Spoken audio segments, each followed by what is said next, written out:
कैसे हैं आप लोग। उम्मीद है अच्छे होंगे और आपकी पढ़ाई अच्छे तरीके से चल रही होगी। चलिए, बहुत खुशी की बात है कि आप लोग का इंटरमीडिएट साइंस का मॉडल पेपर आ चुका है। आज के इस वीडियो में हम लोग फिजिक्स का मॉडल पेपर देखेंगे और इसका ऑब्जेक्टिव क्वेश्चन करने का प्रयास करेंगे और देखेंगे कि कितना कैसा पैटर्न रह रहा है बोर्ड एग्ज़ाम का और कितना हार्ड क्वेश्चन आ सकता है आपके बोर्ड एग्ज़ाम में। बहुत सारे लोगों का ये सवाल था कि पिछले कुछ स्कूल के एग्ज़ाम में क्वेश्चन का नंबर जो है कुछ अजीब रह गया था, तो क्या बोर्ड एग्ज़ाम में भी वैसा ही होगा। तो देखिए, बोर्ड एग्ज़ाम का मॉडल पेपर आ चुका है और आप लोग के मॉडल पेपर में देखिएगा तो टोटल 70 मार्क्स का क्वेश्चन है, जो कि आपको स्कूल के एग्ज़ाम में 80 मार्क्स का हो रहा था। तो आपको उससे टेंशन नहीं लेना है। मॉडल पेपर सेंटर पे एग्ज़ाम दोनों में 70 क्वेश्चन था, तो 70 मार्क्स का ही होगा एग्ज़ाम आपका, जिसमें से 35 ऑब्जेक्टिव क्वेश्चन बनाना होगा और 35 मार्क्स का सब्जेक्टिव। टोटल आपको डबल क्वेश्चन रहेंगे और उसमें से आधा बनाना होगा।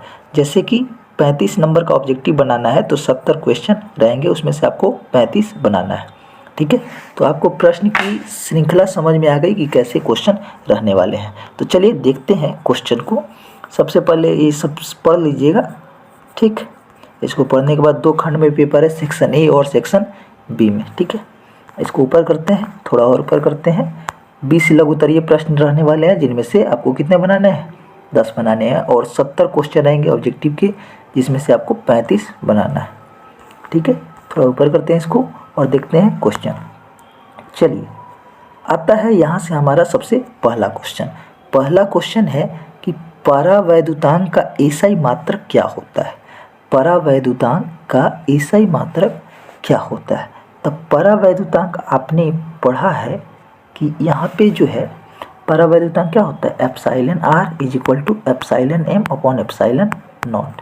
ठीक, तो यहाँ पर आपको परावैद्युतांक नहीं पूछ रहा, असल में लिख गलत दिया है, यहाँ पे विद्युतशीलता पूछ रहा है। ठीक, इंग्लिश में ठीक लिखा है, इंग्लिश में ठीक लिखा है, हिंदी में थोड़ा सा मिस्टेक है, क्योंकि परावैद्युतांक का तो कोई मात्रक आएगा ही नहीं, तो इंग्लिश में ठीक लिखा परमिटिविटी, हिंदी में होगा विद्युतशीलता। विद्युतशीलता का क्या होता है मात्रक, विद्युतशीलता का निकालिएगा तो कूलॉम स्क्वायर पर न्यूटन मीटर स्क्वायर आता है, यानी coulomb square newton inverse metre inverse 2। कैसे निकालिएगा इसको, तो इसको निकालने के लिए आप कर सकते हैं, चले निकाल के हम बताते हैं इसको। ठीक, तो फॉर्मूला होता है F इज इक्वल टू क्या, कि Q1 Q2 बटा में आर स्क्वायर। ठीक, तो यहाँ से जब आप K का यूनिट निकालते हैं ना, तो यह आता है आपका क्या, तो यह देखिए फोर्स का हो गया न्यूटन, ये आ गया मल्टीप्लाई में मीटर स्क्वायर पर कूलॉम स्क्वायर। अच्छा, K बराबर होता है 1/4 यानी एप्सिलॉन नॉट, यानी विद्युतशीलता का जो आएगा उल्टा आएगा इसका, यानी न्यूटन है तो न्यूटन बटा में चल जाएगा, न्यूटन इनवर्स, मीटर स्क्वायर है तो बटा में चल जाएगा, कूलॉम स्क्वायर कहाँ चल जाएगा, ऊपर चल जाएगा, यानी कूलॉम स्क्वायर पर न्यूटन मीटर स्क्वायर, यानी ऑप्शन नंबर क्या हो गया, बी, डी हो गया। ठीक है, ऑप्शन नंबर डी। चलिए नेक्स्ट क्वेश्चन देखते हैं, दूसरा नंबर क्वेश्चन देखते हैं। सेकेंड क्वेश्चन है, आवेशी संधारित्र की दोनों पट्टियों के कुल आवेश का योग कितना होता है। तो आपको पता है कि जो भी संधारित्र होता है दोनों पर एक पर प्लस चार्ज और एक पर माइनस चार्ज होता है, जितना प्लस चार्ज होता है उतना ही माइनस चार्ज होता है, तो दोनों को जब जोड़ते हैं तो कुल योग आता है 0। Sum of charge of 2 plates of charge capacitor is always 0। ठीक, अगला क्वेश्चन देखते हैं। अगला क्वेश्चन है, धारावाही चालक के अंदर इलेक्ट्रॉन की गति क्या होती है। तो आपको पता है कि धारावाही चालक के अंदर इलेक्ट्रॉन की गति क्या होती है, समरूप होती है, नहीं, त्वरित होती है, नहीं, अपवही होती है। क्या होती है, अपवाही होती है, ड्रिफ्ट होती है, इंग्लिश में बोले तो ड्रिफ्ट होती है। कैसे ड्रिफ्ट होती है, तो आपने पढ़ा है ना जी, धारा का अपवहन वेग, तो क्या होती है, अपवाही होती है, ड्रिफ्ट होती है। इंग्लिश में भी देखिएगा, इंग्लिश में होगा ड्रिफ्टिंग। ठीक, नेक्स्ट क्वेश्चन देखते हैं, क्वेश्चन नंबर 4। वायु में स्थित इकाई धन आवेश को घेरने वाली सतह से निकलने वाला संपूर्ण विद्युतीय फ्लक्स है। तो आपने गाउस का नियम पढ़ा होगा, जिसमें होता है phi is equal to Q upon epsilon naught. देखिए यहाँ पे क्यू का मान दे ले है इकाई, इकाई माने एक अपॉन एप्सिलॉन नॉट। जब भी कोई बटा में होता है तो इन्वर्स लग जाता है, तो एप्सिलॉन नॉट इन्वर्स हो जाएगा। यानी सही आंसर क्या हो जाएगा, option number B epsilon naught inverse. Q का मान यहाँ पर 1 दिया है, ठीक, और लगाएंगे गाउस का नियम, आंसर निकल के आ जाएगा। चलिए नेक्स्ट क्वेश्चन देखते हैं। क्वेश्चन नंबर 5, बिंदु आवेश से r दूरी पर विद्युत विभव का मान क्या होता है। तो बिंदु आवेश के लिए जो हमारा पोटेंशियल होता है, क्या फॉर्मूला होता है, के क्यू अपॉन में r, ठीक। अगर r ऊपर होता तो प्रोपोर्शनल होता, r नीचे है तो इन्वर्सली प्रोपोर्शनल है किसके, पोटेंशियल के, यानी r के क्या होगा, व्युत्क्रमानुपाती r के इन्वर्सली प्रोपोर्शनल होगा। क्या होगा, इन्वर्सली प्रोपोर्शनल टू r, ठीक। फॉर्मूला होता है v इक्वल टू के Q upon r। Next question देखते हैं, क्वेश्चन नंबर 6। देखिए ये बूंद वाला क्वेश्चन जो है हमेशा आपसे पूछता है। जैसे 64 समरूप बूंद दिया है जिनमें प्रत्येक की धारिता कितनी है, 5 माइक्रोफैराड है, मिलकर एक बड़ी बूंद बनाती है। तो इसका फॉर्मूला याद रखिएगा, हमेशा बड़ा वाला जौन बूंद होता है ना, उसकी जो सी बिग की जो कैपेसिटेंस होगी, हमेशा ध्यान रखिएगा, जितना बूंद का नंबर दिया होगा उसका पावर कर दीजिएगा 1/3, यानी घनमूल निकाल लीजिएगा, इंटू कर दीजिएगा सी छोटका वाला, छोटे यानी स्मॉल वाला, ठीक। तो 64 का पावर 1/3, घनमूल कितना आता है 4, अगुना 5, 4 × 5 20, तो आंसर हो जाएगा 20 माइक्रोफैराड, ठीक। कमेंट बॉक्स में आप बताइएगा कि अगर बूंदों की संख्या 8 होती, अगर बूंदों की संख्या 8 होती तो बड़े बूंद की धारिता कितनी होती, ठीक। नेक्स्ट क्वेश्चन देखते हैं। इस टाइप का सवाल तो ऑब्जेक्टिव में भी पहले भी पूछ चुका है, ठीक है, प्रीवियस ईयर में भी पूछ चुका है, तो कुछ अभी तक नया सवाल देखने को नहीं मिला है। अगला क्वेश्चन देखते हैं, विद्युत क्षेत्र रेखाओं से जानकारी प्राप्त होती है किस किस चीज़ की, फील्ड स्ट्रेंथ की, सिंपल सा बात है, क्षेत्र की तीव्रता पता चलती है, फील्ड स्ट्रेंथ पता चलता है। दूसरा है दिशा की, बिल्कुल पता चलता है जी, प्लस से दूर जाता है माइनस के पास आता है। तीसरा है आवेश की प्रकृति, बिल्कुल प्लस से दूर जाता है तो प्लस से पता चल रहा है ना कि दूर जा रहा है तो प्लस चार्ज है, पास आ रहा है तो माइनस चार्ज है, यानी सबकी पता चलती है, ऑल ऑफ दीज हो जाएगा, यानी फील्ड स्ट्रेंथ, डायरेक्शन और नेचर ऑफ चार्ज, ठीक है। अगला क्वेश्चन देखते हैं, क्वेश्चन नंबर 8। क्वेश्चन नंबर 8 है, on moving the surface of a charge metallic sphere to the centre of sphere the electric field. तो देखिए धातु के आवेशित गोलीय पृष्ठ से गोले के केंद्र की ओर जाने पर विद्युत क्षेत्र क्या होता है। तो जब भी धातु लीजिएगा, ठीक, अगर धातु है यानी मेटल है तो कंडक्टर है, और जब भी कंडक्टर पर चार्ज दिया जाता है तो ध्यान रखिएगा कि कंडक्टर के आउटर सरफेस पर चार्ज रहता है। कहाँ रहता है, आउटर सरफेस पर, भीतर कभी भी नहीं रहता। तो धातु के भीतर जब चार्जें नहीं हैं तो हर एक जगह पर क्या होता है, जब विद्युत क्षेत्र होता है, क्या विद्युत क्षेत्र क्या होता है, के क्यू बटा में आर स्क्वायर, अंदर तक चार्जें नहीं है। एक और फॉर्मूला होता है फाई अपॉन एरिया। तो यहाँ से जब फाई निकालिएगा ना तो फाई आता है क्यू अपॉन एप्सिलॉन। क्यू तो 0 है तो फाई 0 आ गया, फाई 0 आ गया तो इलेक्ट्रिक फील्ड 0 आ गया। कहने का टोटल मतलब बस इतना है कि धातु के अंदर क्यू का मान 0 तो फाई का मान 0, अगर फाई का मान 0 तो इलेक्ट्रिक फील्ड होगा 0, ठीक। तो सही आंसर हो जाएगा option number D, 0 to all plates, ठीक। चलिए नेक्स्ट क्वेश्चन देखते हैं, क्वेश्चन नंबर 9। विभव मापी में मापी जाती है, विभव मापी के द्वारा क्या मापा जाता है। तो विभव मापी के द्वारा हम विभवांतर मापते हैं, हम पोटेंशियल डिफरेंस मापते हैं, हम ईएमएफ मापते हैं, इलेक्ट्रोमोटिव फोर्स, विद्युत वाहक बल, ठीक है। रहा बात रेजिस्टेंस का, तो रेजिस्टेंस को हम लोग मापते हैं बेस डिस्टेंस सेतु से माप सकते हैं, मीटर सेतु से माप सकते हैं। करंट का बात रहा तो इसको हम लोग ए मीटर से माप सकते हैं, गैल्वेनोमीटर से माप सकते हैं, ए मीटर या गैल्वेनोमीटर। इसको मीटर सेतु, मीटर ब्रिज या व्हीटस्टोन ब्रिज, ठीक है। नेक्स्ट क्वेश्चन देखते हैं, 10 नंबर क्वेश्चन है, अगर दो आवेशों के बीच की दूरी बढ़ाई जाती है तो उनके वैद्युत स्थितिज ऊर्जा क्या होगी। तो दो आवेश मान लीजिए, एक है प्लस क्यू और एक है माइनस क्यू, इन दोनों के बीच की दूरी है आर। तो हम लोग एनर्जी का फॉर्मूला लिखते हैं, यू इज इक्वल टू के Q1 Q2 बटा आर, ठीक। तो देखिए यहाँ पे डिस्टेंस बढ़ेगा तो बटा में है ना, तो बढ़ेगा तो टोटल वैल्यू क्या होगा, घटेगा। यानी कहने का मतलब है कि जब भी दूरी बढ़ाइएगा तो क्या होगा, वैल्यू डिक्रीज करेगा, पोटेंशियल एनर्जी डिक्रीज करेगा। ठीक, नेक्स्ट क्वेश्चन देखते हैं। देखिए मैं सारे क्वेश्चन का आपको एक्सप्लेनेशन के साथ आंसर दे रहा हूँ, तो इसलिए इस वीडियो को जरा ध्यान से देखिएगा। ठीक, चलिए अगला क्वेश्चन देखते हैं। एक तार का प्रतिरोध R है, खींचकर व्यास आधा कर दिया जाता है, तार का प्रतिरोध क्या होगा। ध्यान से देखिएगा, व्यास आधा किया गया है तो D आधा हुआ नहीं, तो R भी कितना हो जाएगा, आधा हो जाएगा। ठीक, अगर R आधा होगा तो बताइए एरिया कितना हो जाएगा, तो एरिया कहिएगा क्या होता है, पाई R स्क्वायर होता है। तो R का स्क्वायर यानी 1/2 का स्क्वायर कितना हो गया, 1/4, एरिया हो गया 1/4।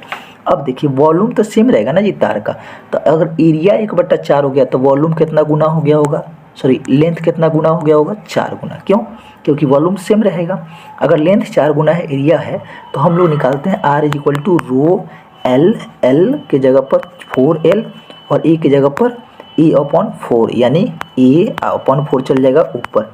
यानी देखिएगा तो 4 चौका 16, 16 गुना आ गया कि नहीं आ गया, यानी टोटल आ जाएगा 16R। समझ गए बात।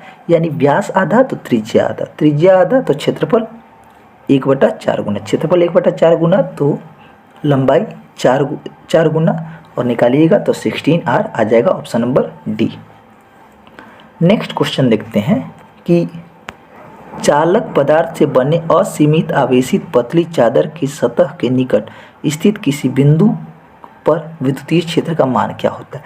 देखिए यहाँ पर एक टर्म का यूज किया है कि असीमित है। क्या है, असीमित है। असीमित रहता है तो σ/2ε रहता है। ठीक, असीमित रहेगा तो σ/2ε रहेगा। ध्यान रखिएगा, इनफाइनाइट रहेगा तो σ/2ε। यहीं अगर सीमित बोलेगा, क्या बोलेगा, सीमित बोलेगा, यानी फाइनाइट बोलेगा तो सीमित के लिए होता है σ/ε। ध्यान रखना है, असीमित बोल रहा है σ/2ε और सीमित बोल रहा है तो σ/ε। ठीक, चलिए नेक्स्ट क्वेश्चन देखते हैं। C1 = 2 microfarad, C2 = 4 microfarad. ठीक, कुछ श्रेणी क्रम में जोड़ा गया है, उनके सिरों के बीच 1200 वोल्ट का विभवांतर आरोपित किया जाता है, तो 2 माइक्रोफैराड वाले संधारित्र के सिरों का विभवांतर कितना होगा। ध्यान रखिए, जब भी संधारित्र श्रेणी क्रम में जोड़ा जाता है तो उसमें चार्ज कांस्टेंट रहता है।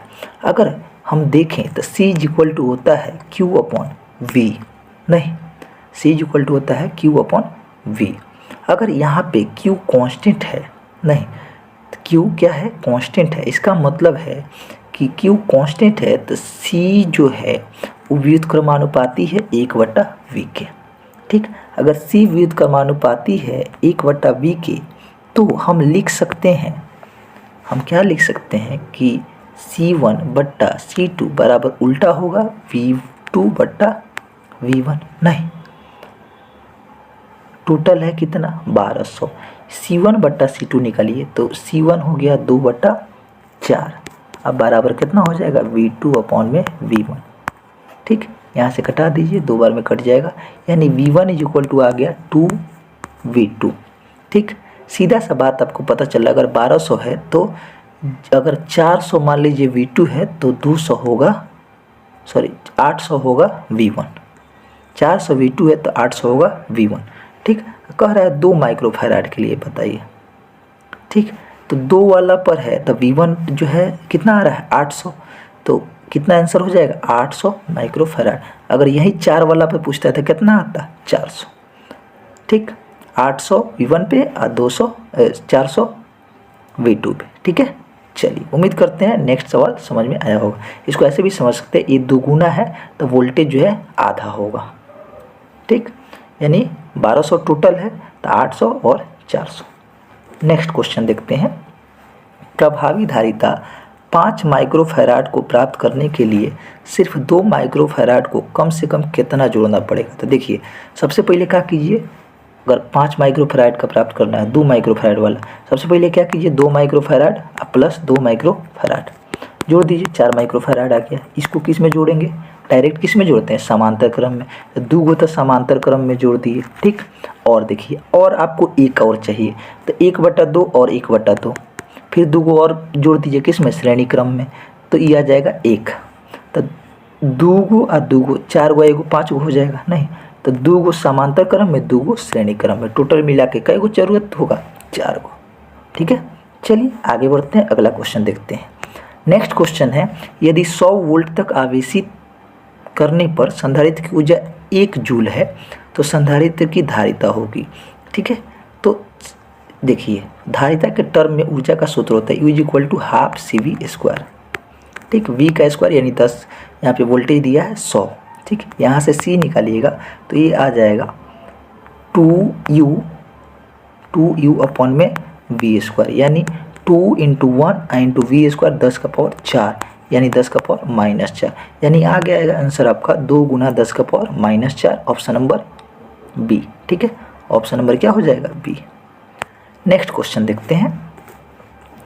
एक तार से 1 एम्पियर धारा प्रवाहित हो रही है, तो अगर चार्ज दिया इलेक्ट्रॉन पर, तो 1 एम्पियर धारा प्रवाहित हो रहा है, इसका मतलब 1 सेकेंड में 1 कूलम प्रवाहित हो रहा है। 1 सेकेंड में कितना, 1 सेकेंड में 1 सेकेंड में 1 कूलम। 1 सेकेंड में 1 कूलम है, तो 1 सेकेंड में ना इलेक्ट्रॉन का संख्या पूछा, तो 1 कूलम में कितना इलेक्ट्रॉन प्रवाहित होता है, 6.25 × 10⁻18, ठीक। इसका आंसर होगा 6.25 × 10⁻18। ये वाला ऑप्शन देखिएगा तो ये 10⁻18 नहीं, 10⁻19 होना चाहिए। टोटल मिला के बात कहें तो यहाँ पे करेक्ट ऑप्शन हमको कोई दिख नहीं रहा है, ठीक। आंसर होगा 6.25 × 10⁻18। हाँ, सुधार करके आंसर जरूर मिल सकते हैं, ठीक। नेक्स्ट क्वेश्चन देखते हैं। अगला क्वेश्चन है, 1/2 ε0 E² के विमीय सूत्र से समतुल्य विमा की राशि है, ठीक। देखिए, ये ऊर्जा घनत्व का सूत्र है, विद्युतीय ऊर्जा घनत्व। ये किसका सूत्र है, विद्युतीय ऊर्जा घनत्व। तो हम क्या करेंगे, चुंबकीय ऊर्जा घनत्व का सूत्र देखेंगे, तो ये होता है B²/2μ0। ये हो गया विद्युतीय ऊर्जा घनत्व। इलेक्ट्रिक एनर्जी डेंसिटी, तो हम मैग्नेटिक एनर्जी डेंसिटी देखेंगे, तो B²/2μ0, यानी ऑप्शन नंबर ए, ठीक। और एनर्जी डेंसिटी है तो यूनिट क्या होगा, सेम होगा, डायमेंशनल फार्मूला क्या होगा, सेम होगा। चलिए नेक्स्ट क्वेश्चन देखते हैं। अगला 18 नंबर क्वेश्चन है, किसी चालक का संवहन वेग Vd तथा आरोपित विद्युत क्षेत्र के बीच में संबंध होता है। The drift velocity and applied electric field of conductor are related as. तो ध्यान रखिएगा, इसको रिलेट करते हैं हम लोग μ = Vd/में E। तो यहाँ से Vd देखिएगा तो Vd = आएगा μE, यानी देखिएगा तो एक दूसरे के क्या है, समानुपाती है, यानी ऑप्शन नंबर क्या हो जाएगा, बी, ठीक। यहाँ पे म्यू क्या है, यहाँ पे म्यू जो है मोबिलिटी है, गतिशीलता है। म्यू क्या है, गतिशीलता है, ठीक। नेक्स्ट क्वेश्चन देखते हैं, क्वेश्चन नंबर 19। क्वेश्चन नंबर 19 है, निम्नलिखित में धारा घनत्व के लिए कौन सही है। तो देखिए, धारा का सूत्र होता है I = NEA/VD, नहीं NEA/VD। तो यहाँ पे धारा घनत्व निकालिएगा तो एरिया से डिवाइड कर दीजिएगा, तो बच जाएगा N, E के जगह पर यहाँ पे चार्ज Q है, अब VD, यानी NQVD, ऑप्शन नंबर E हो जाएगा, ठीक है। उम्मीद करते हैं बात समझ में आ रहा है। धारा का पूछता है तो NEA/VD, धारा घनत्व पूछ लिया तो एरिया से डिवाइड कर देते हैं, N E Q है, चार्ज ना है जी, अब VD/वेग। नेक्स्ट क्वेश्चन देखते हैं। चलिए क्वेश्चन नंबर 20 है, निम्नलिखित में कौन किरचॉफ के प्रथम नियम से संरक्षित रहता है। तो किरचॉफ का प्रथम नियम जो है आवेश संरक्षण पर आधारित है, और किरचॉफ का सेकेंड लॉ जो है ऊर्जा संरक्षण पे है, एनर्जी कंजर्वेशन पे, ठीक। नेक्स्ट क्वेश्चन है, 6 माइक्रोफैराड के 3 संधारित्र उपलब्ध हैं, तो न्यूनतम और अधिकतम, न्यूनतम किस में प्राप्त होगा, श्रेणी क्रम में। कैसे निकालेंगे, 6/2 कर दीजिएगा, ठीक। अब अधिकतम कितना हो जाएगा, 6 × 3, 6/2 आ जाएगा 3, और सॉरी 6/3 करेंगे ना, और 6 × 3 आ जाएगा 18, ये हो जाएगा 2, यानी 2 माइक्रोफैराड और 18 माइक्रोफैराड। ध्यान रखिएगा, श्रेणी क्रम में डिवाइड कर देते हैं जितना संधारित्र रहेगा, और समांतर क्रम में गुणा कर देते हैं, ठीक। नेक्स्ट क्वेश्चन, ठीक इसका उल्टा काम करते हैं प्रतिरोध में। नेक्स्ट क्वेश्चन देखते हैं। चलिए नेक्स्ट क्वेश्चन है, आवेश का परिमाणीकरण दर्शाता है, यानी क्वांटाइजेशन ऑफ चार्ज क्या शो करता है? तो क्वांटाइजेशन ऑफ चार्ज शो करता है आवेश जो एक इलेक्ट्रॉन पर आवेश का अंश है, नहीं, आवेश का अंश नहीं है। ठीक, एक आवेश को नष्ट नहीं किया जा सकता, ये तो आवेश संरक्षण है। कणों पर आवेश होता है, एक कण पर न्यूनतम अनुमेय आवेश होता है। हाँ बिल्कुल जी, एक कण पर न्यूनतम अनुमेय आवेश होता है। ठीक,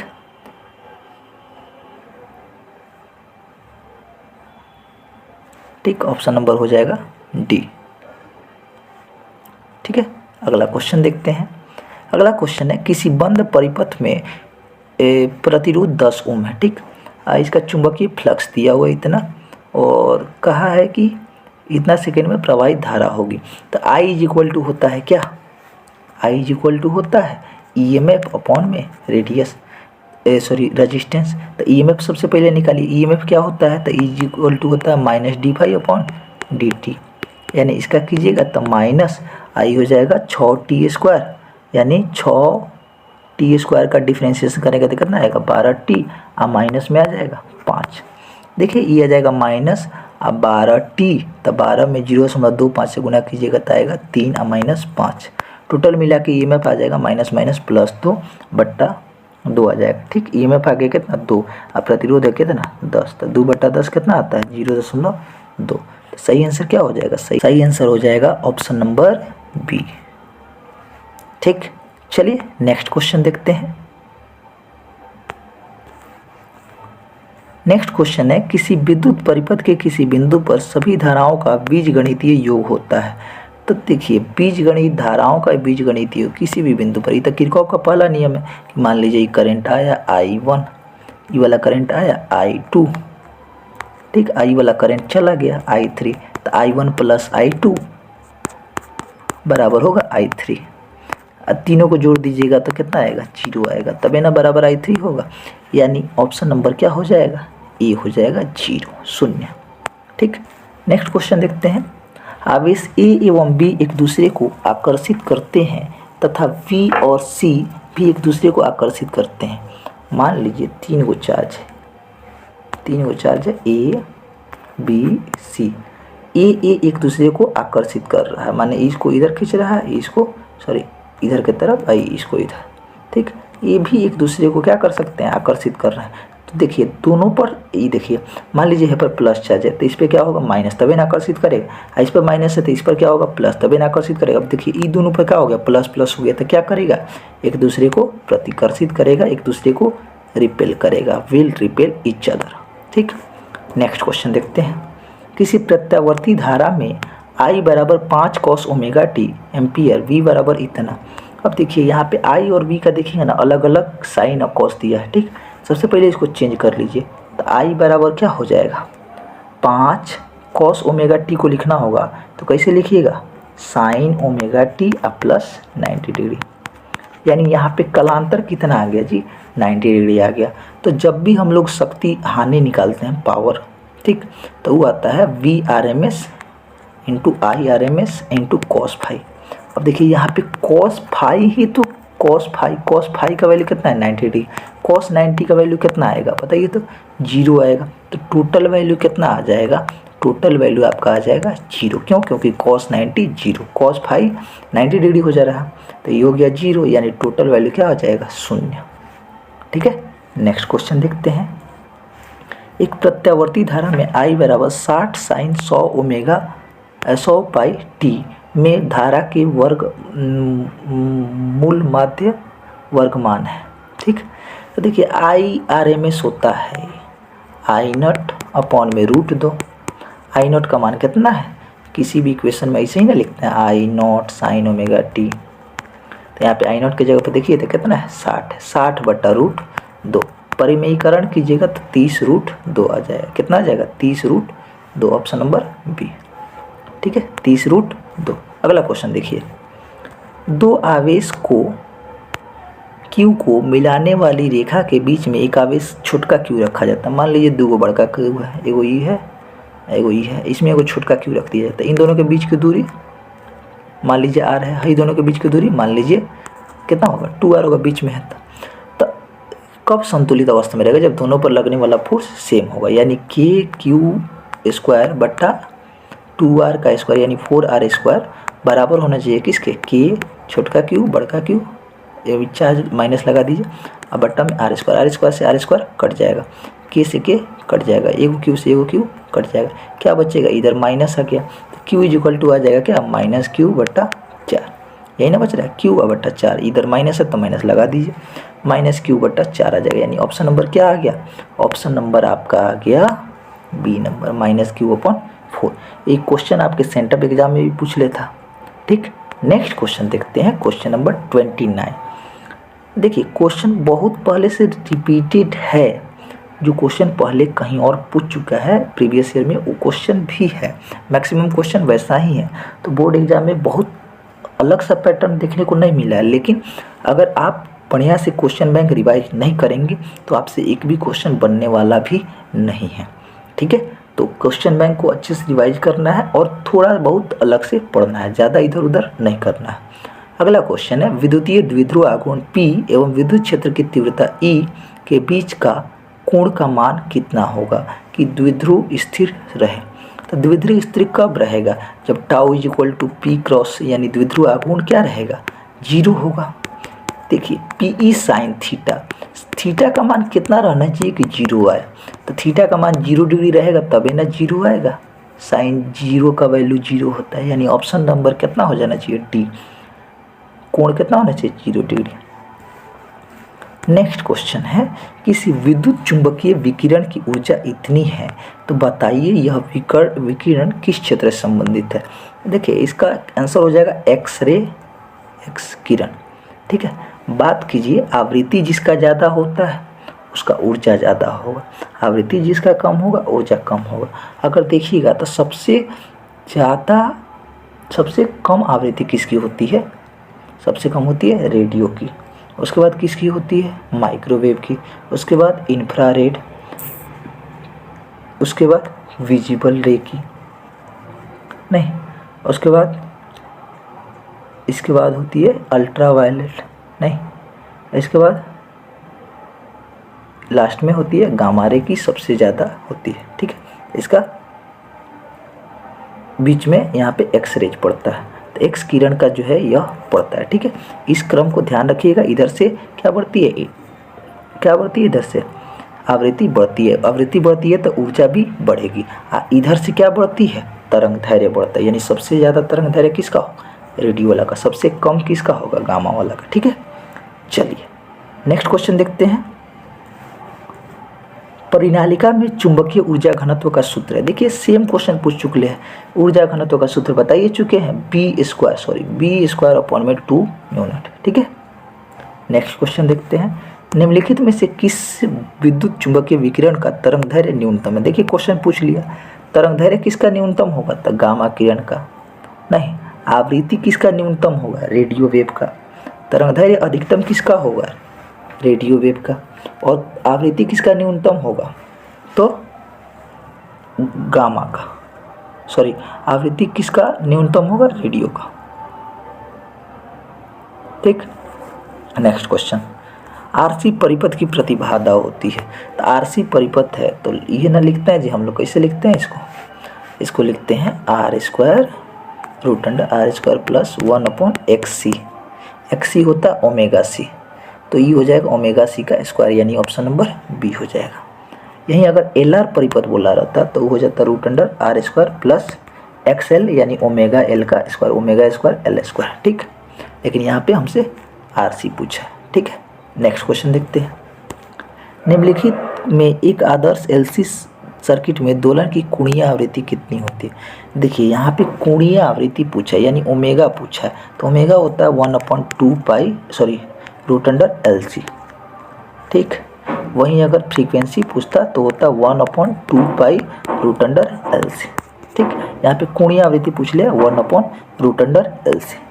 नेक्स्ट क्वेश्चन देखते हैं, श्रृंखला LCR सर्किट में अनुनाद रेजोनेंस के लिए कौन सा कंडीशन सही है। तो रेजोनेंस के लिए जो भी कैपेसिटिव रिएक्टेंस है वो इंडक्टिव रिएक्टेंस के बराबर होना चाहिए, यानी XL = XC होना चाहिए। इस कंडीशन में क्या होता है, LCR जो है R सर्किट की तरह बिहेव करता है, किसके तरह, R सर्किट के तरफ, और फेज डिफरेंस कितना होता है यहाँ पे 0 होता है। चलिए नेक्स्ट क्वेश्चन है, चोक कुंडली का शक्ति गुणांक क्या होता है? तो चोक कुंडली जो है असल में एक एलआर परिपथ होता है। ठीक, एलआर परिपथ क्या होता है, इसमें रेजिस्टेंस का वैल्यू बहुत कम होता है। असल में कहिएगा तो एक एल परिपथ ही होता है। एल परिपथ होता है तो इसमें फाई का वैल्यू आता है 0।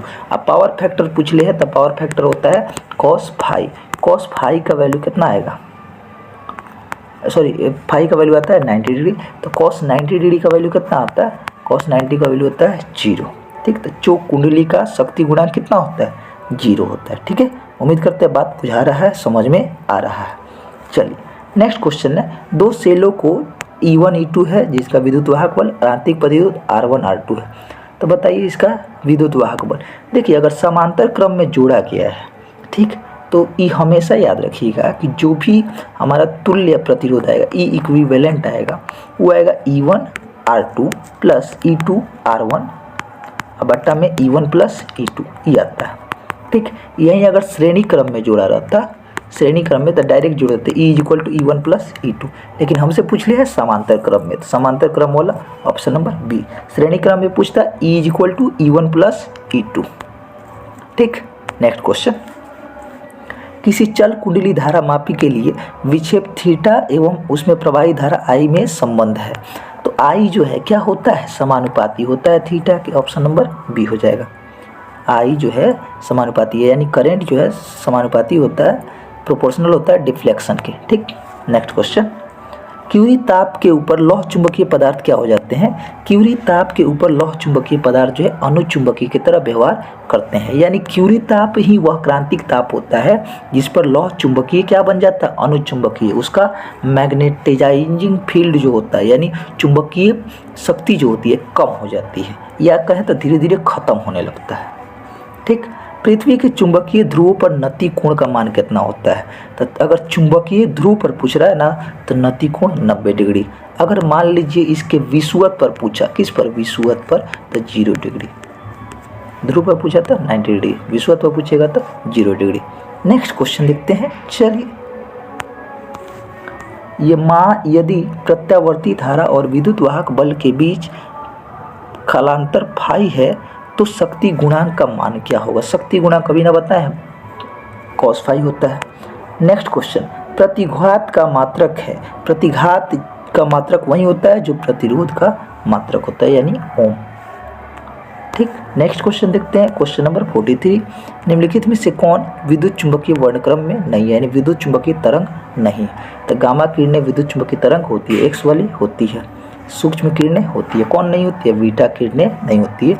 ये इलेक्ट्रॉन, तेजी से चलने वाली इलेक्ट्रॉन होती है जो कि नेगेटिव चार्ज होती है। यदि कांच वायु का क्रांति कोण थीटा है और तो वायु के सापेक्ष कांच का अपवर्तनांक क्या होगा? तो देखिए हम लोग कैसे निकालते हैं, अपवर्तनांक म्यू इक्वल टू होता है 1/sin c। ठीक, यही तो दिया है हमारा क्या, साइन सी का क्रांति कोण कितना है, थीटा है, साइन थीटा। 1/sin थीटा क्या होता है, कोसेक थीटा। ठीक, तो ऑप्शन नंबर बी हो जाएगा। ठीक है, ध्यान से मार के आइएगा, नहीं तो गलती से डी मार के मत चलाइएगा, गलती हो जाएगा, समझे ना बात। गलती कर दीजिएगा फिर कहिएगा कि नहीं बताया। अगला है, एक लेंस अपवर्तनांक की वायु में फोकस दूरी 20 सेंटीमीटर है, तो बताइए इसी माध्यम में जितना लेंस का अपवर्तनांक उतना ही अपवर्तनांक वाले माध्यम में लेंस की फोकस दूरी क्या होगी? तो ध्यान रखिएगा, इसका फोकस दूरी आएगा इन्फिनिटी। आप इस चीज़ को चाहें तो ऐसे निकाल सकते हैं कि फॉर्मूला होता है 1/f इक्वल टू म्यू। देखिए यहाँ पे जो कांच का माध्यम है, यानी म्यू 1/μ2, दोनों तो सेम हो जाएगा क्योंकि दोनों का अपवर्तनांक 1.5 है, अब -1 हो जाता है। यहीं से एंड जो है ये वैल्यू कट के कितना आ जाएगा, एक में से एक घटाइएगा 0। अब बताइए यहाँ पे होता है 1/r1 - 1/r2।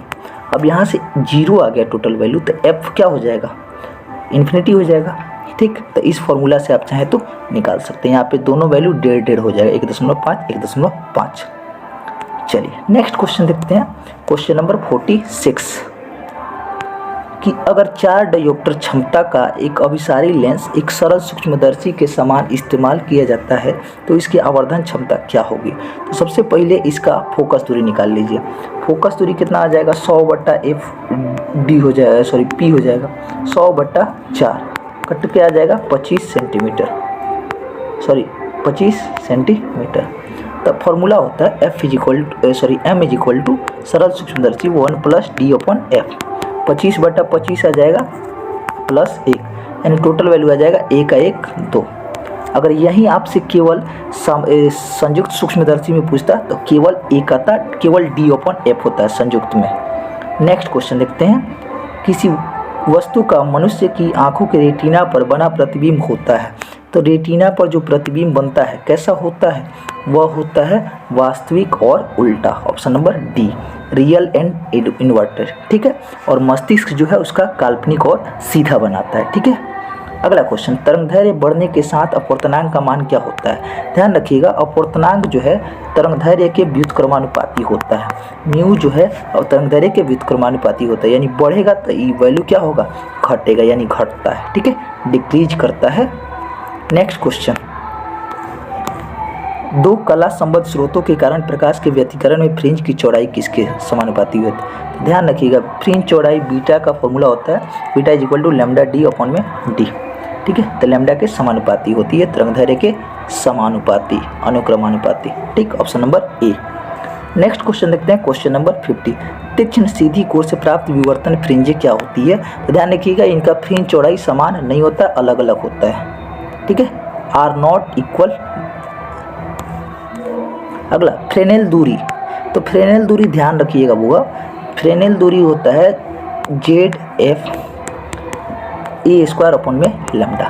फार्मूला होता है option number B. Next question देखते हैं, कांच की एक पट्टिका पर प्रकाश किरण 60 डिग्री के कोण पर आपतित होती है। जैसे मान लो एगो कांच की पट्टिका है, 60 डिग्री पर आपतित हुई। ठीक, ये अपवर्तित हुई 60 डिग्री, तो ये बताइए कितना होगा, 60 डिग्री। यहाँ से जो अनपवर्तित हुई इसके लंबवत है, तो ये 60 डिग्री है, तो ये कितना डिग्री होगा, 30 डिग्री। ये 30 डिग्री, तो ये 60 डिग्री का 90 डिग्री है, और इससे कितना कोण बनेगा, तो 30 डिग्री।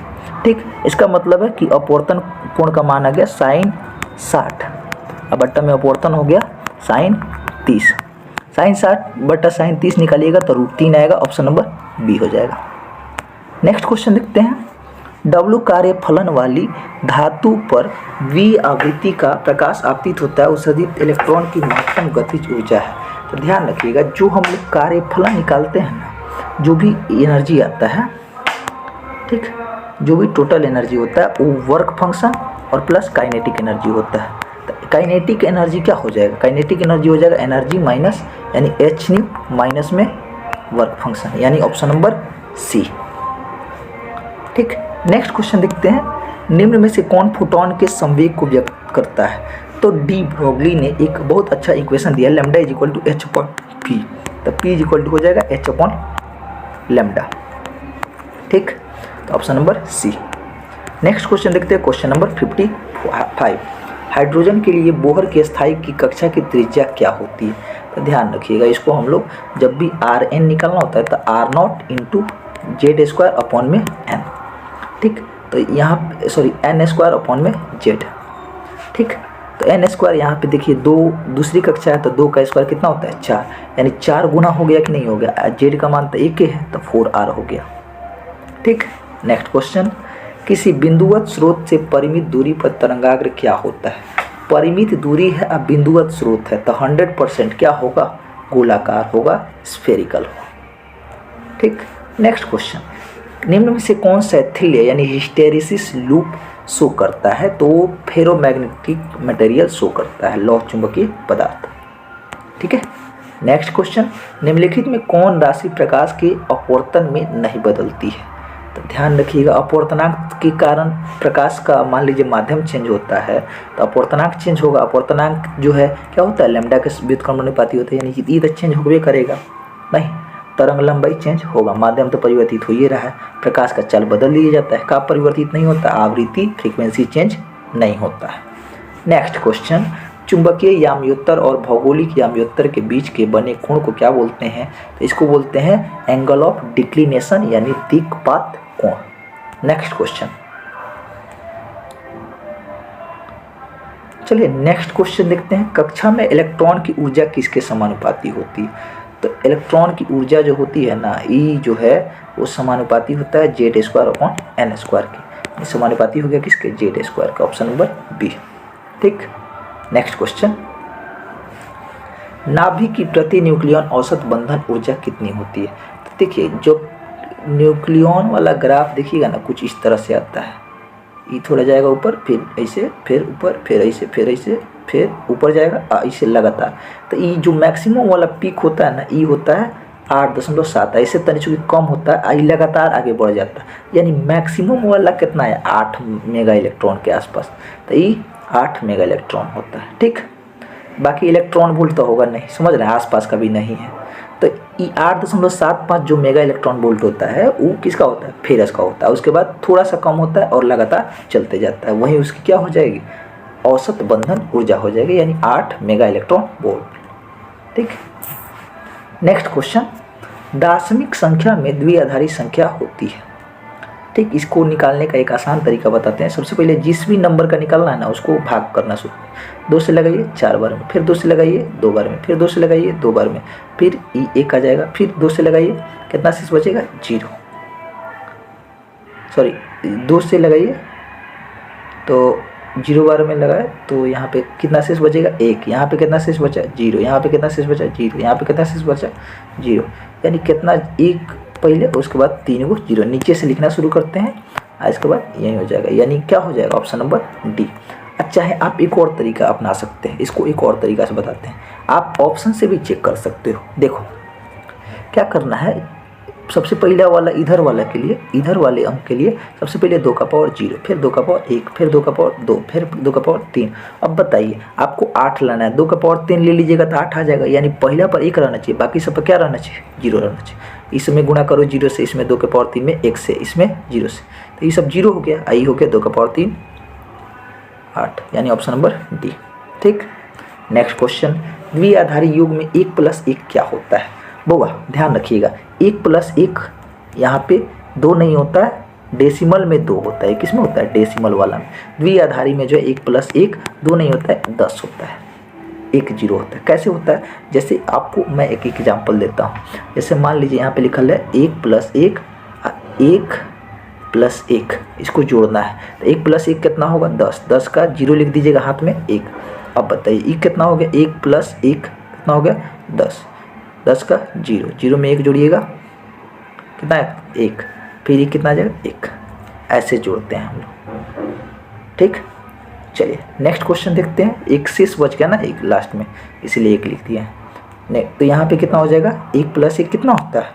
1 + 1 जो है 1 0 होता है। ठीक, नेक्स्ट क्वेश्चन। निम्नलिखित में कौन और गेट का बूलियन व्यंजक है? तो और गेट का जो है, और के लिए ध्यान रखिएगा a + b होता है। एंड के लिए ध्यान रखिएगा क्या होता है? a.b। ठीक, और वहीं अगर मान लीजिए नॉर के लिए बोलेगा तो a + b पर बार लगा दीजिए। एंड नैंड के लिए बोलेगा तो a.b पर क्या लगा दीजिए? बार लगा दीजिए। खैर फिलहाल के लिए इसका आंसर क्या हो जाएगा? y = a + b। Next question please. तेजी से चलने वाली बीटा किरणें होती है तो इलेक्ट्रॉन होती है, ठीक, माइनस चार्ज होता है। Next question. निम्न में से कौन घटना प्रकाशित तंतु में प्रयुक्त होती है? तो ऑप्टिकल फाइबर जो होता है उसमें पूर्ण आंतरिक परावर्तन यानी टोटल इंटरनल रिफ्लेक्शन हमको देखने को मिलता है। किसी अर्धचालक का तापमान गुणांक का मान क्या होता है? ध्यान रखिएगा, तापमान गुणांक यानी अल्फा पॉजिटिव आता है, यानी 0 से बड़ा आता है। किसके लिए? केवल चालक या धातु के लिए। ठीक, अब बाकी अल्फा का वैल्यू निगेटिव आता है, यानी 0 से छोटा आता है। किसके लिए? अर्धचालक के लिए पूछे तब वो निगेटिव, कुचालक के लिए पूछे तब वो निगेटिव। ये सब कॉपी में नोट करके रखो ना जी। ऑप्शन नंबर बी हो जाएगा ऋणात्मक। Next question. पी टाइप अर्धचालक वैद्युत रूप से क्या होता है? तो पी टाइप, पी माने पॉजिटिव, क्या होता है? धनात्मक आवेशित होता है। इसमें अधिक मात्रा में क्या होते हैं? पी टाइप में बहुसंख्या क्या होते हैं? होल्स होते हैं। होल्स पर कौन सा चार्ज होता है? धनात्मक होता है। Next question. पूर्ण तरंग दृष्टिकरण में यदि निवेश आवृत्ति 50 हर्ट्ज है तो निर्गम आवृत्ति क्या होगी? ध्यान रखिएगा, पूर्ण तरंग में डबल हो जाता है, ठीक। तो 50 से तो कितना हो जाएगा? 100। वहीं अगर अर्ध तरंग में पूछता तो डबल नहीं होता है, वो कितना हो जाता है? सेम रह जाता है। अर्ध तरंग में पूछेगा सेम रह जाएगा, पूर्ण तरंग में डबल हो जाता है। इसका रीजन क्या है? रीजन है कि अर्ध तरंग में देखिएगा तो कुछ इस तरह से जो रहता है ना, हाफ केवल सिंगल स्पिन होता है, इसमें सिंगल स्पिन नहीं होता, डबल स्पिन होता है। यानी 50 यहाँ पे, 50 यहाँ पे, यहाँ पे 50, फिर बंद, फिर 50। समझ रहे हैं बात? चलिए नेक्स्ट क्वेश्चन, और आज का सबसे अंतिम क्वेश्चन है।